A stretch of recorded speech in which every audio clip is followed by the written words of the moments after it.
Hola amigos, selamat datang di channel Histo de Maslow. Sebelum mulai masuk pembahasan, aku minta ke kalian semua untuk klik tombol subscribe, like-nya, komentarnya tentang video ini, dan nyalakan juga notifikasi loncengnya agar kalian tahu notifikasi video terbaru yang aku upload dari channelku.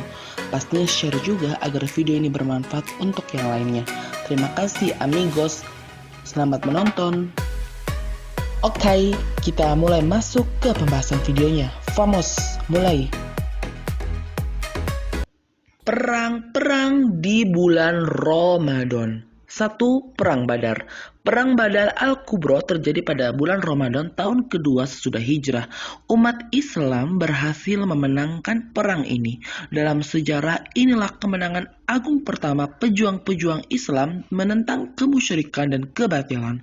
Kisah Perang Badar adalah peristiwa yang paling terkenal dan sangat banyak terdapat hikmah dan pelajaran di dalamnya. Rasulullah memimpin langsung aksi penyerangan yang hanya melibatkan sekitar 313 orang muslim, 8 pedang, 6 baju perang, 70 ekor unta, dan 2 ekor kuda. Sedangkan kaum Quraisy memiliki 1000 orang, 600 persenjataan lengkap, 700 unta, dan 300 kuda.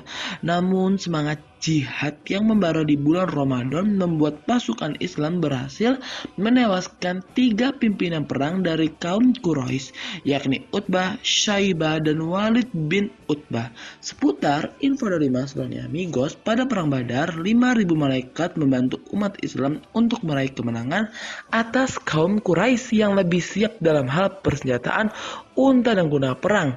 Allah Subhanahu wa Ta'ala berfirman yang artinya, ya cukup jika kamu bersabar dan bertakwa ketika mereka datang menyerang kamu dengan tiba-tiba, niscaya Allah menolongmu dengan 5.000 malaikat yang memakai tanda. 2. Perang Khandaq. Perang Khandaq dikenal juga sebagai pertempuran Al-Ahzab atau pertempuran konfederasi. Perang yang terjadi pada tahun 5 Hijriah merupakan perang yang dilakukan dengan taktik membuat parit untuk melindungi Madinah. Perang ini melibatkan 3.000 pasukan muslim melawan 10.000 pasukan musuh yang terdiri dari Bani Quraisy, Bani Nadir, Bani Sulaim, dan Bani Murrah. Berdasarkan teknik perang yang diajarkan oleh Salman dari Persia, Rasulullah memerintahkan untuk menggali parit untuk menjaga musuh hanya dalam waktu 6 hari sebelum musuh tiba. Berkat taktik parit besar yang digali, pihak musuh menjadi kesulitan untuk menyerang kaum muslim selama 2 pekan. Mereka hanya berbalas umpatan tanpa bisa menyeberang. Setelah 25 hari, akhirnya pihak musuh menyerah dan diadili. 3. Penaklukan kota Mekah. Peristiwa penaklukan kota Mekah disebut juga dengan Fatu Mekah. Peristiwa ini terjadi pada bulan Ramadan tahun ke-8 sesudah hijrah.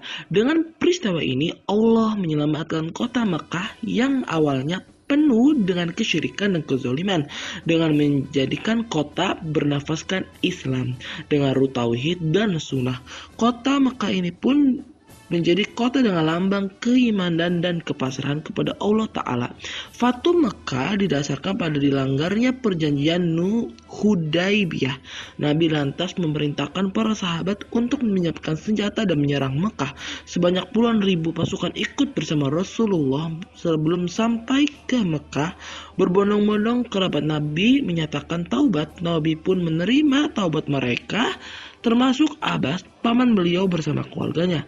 Ada pula sepupu Nabi Ibnul Harits dan Abdullah bin Umayyah yang dulu permusuhan sangat keras terhadap Nabi.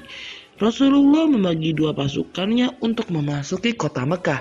Khalid bin Walid ditempatkan di sayap kanan untuk memasuki Mekah dari daratan rendah, sementara Zubair bin Awam memimpin pasukan sayap kiri dan membawa bendera Nabi SAW melalui daratan tinggi.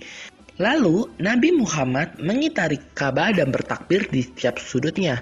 Dia menyatakan sejak saat itu Mekah menjadi kota suci dan kaum Quraisy dimuliakan Allah. Bersamaan dengan itu Nabi membaca firman Allah yang artinya, sungguh kami telah memberikan kepadamu kemenangan yang nyata. 4. Perang Ain Jalut. Perang Ain Jalut mungkin tidak begitu populer. Perang Ain Jalut merupakan perang besar yang terjadi pada 3 September 1260 antara orang-orang Muslim Mamluk Turki dengan bangsa Somanis Mongol. Ini adalah perang dengan kekalahan pertama pasukan Mongol setelah sebelumnya mereka menaklukkan negeri-negeri besar lainnya, termasuk Cina. Hal ini berawal dari ambisi Lojong Khan, cucu Genghis Khan, untuk menaklukkan Mamluk Mesir. Qutuz, pemimpin Mesir, merasa ciut nyalinya karena jumlah pasukan yang sangat besar, namun dia menyusun strategi dengan menyembunyikan pasukan di bukit-bukit serta memancing pasukan Mongol dengan pasukan kecil. Wafatnya Mongke Khan di tengah penaklukan pun merupakan pertolongan sendiri dari Allah. Para pemimpin senior pun kembali ke ibu kota Karakorum dan untuk menghadiri upacara pemakaman, sehingga pasukan yang tersisa terkurang separuhnya. Akhirnya pasukan Qutuz pun berhasil mengalahkan pasukan Mongol dengan semangat pertempuran yang menyala-nyala. 5. Perang Tabuk. Perang Tabuk sebenarnya dimulai pada bulan Rajab ke-9 Hijriah. Namun pada 26 Ramadan, Rasulullah baru kembali dari peperangan tersebut setelah memperoleh kemenangan. Sejarah Perang Tabuk pun menjadi sejarah peperangan terakhir yang diikuti oleh Rasulullah SAW. Rasulullah juga memimpin langsung perang antara tentara Muslim dan pasukan Bizantium atau Romawi Timur tersebut. Berdasarkan sirah Nabi, ada banyak penyebab yang menyebabkan terjadi perang Tabuk. Salah satunya adalah munculnya ancaman dari Ukaidir bin Abdil Malik, seorang Nasrani yang juga memimpin dari daerah Dumah. Ukaidir mengancam akan memberontak dengan bantuan dari pasukan Romawi. Namun oleh Nabi ancaman ini mampu dibendung dan dipadamkan. Sahabat Nabi Khalid bin Walid pun menjadi panglima dalam perang ini. Ukaidir akhirnya kalah dan ditawan. Oke, makasih yang sudah menonton. Pastikan subscribe, like, dan komentar. Jangan lupa share ke semua orang. Untuk request video yang kalian inginkan bisa DM ke Instagram histuadamaslo atau kirim melalui Gmail ke histuadamaslo@gmail.com. Semoga videonya bermanfaat dan menghibur. No so famous el siguiente video amigos.